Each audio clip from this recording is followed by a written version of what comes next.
La galère sur les quais et dans les rames bondées. Des images filmées par notre équipe il y a une semaine. Ilevia nous a ce matin refusé de tourner dans le métro. Pourtant, dans un communiqué, la société de transport en commun annonce du mieux cette semaine et un calendrier de sortie de crise. Une nette amélioration du passage des rames est attendue après les vacances de la Toussaint grâce à la reprise du service renforcé.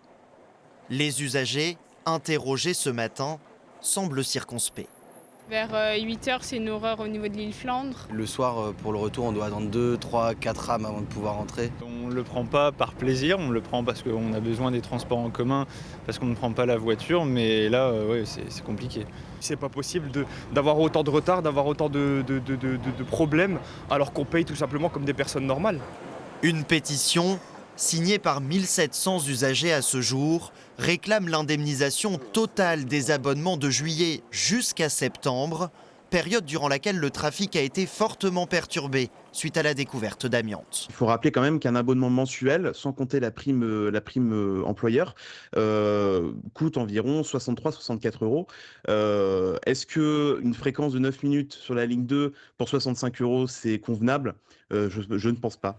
Une colère partagée par les élus écologistes de la métropole. Selon eux, la question d'une indemnisation doit être étudiée. Il y a urgence, alors déjà à améliorer évidemment le service, ça c'est une chose, mais aussi faire en sorte de réparer justement ce lien de confiance, parce que l'objectif c'est quand même d'attirer de nouveaux usagers et de nouvelles usagères sur le réseau de transport, et c'est pas comme ça qu'on va y arriver.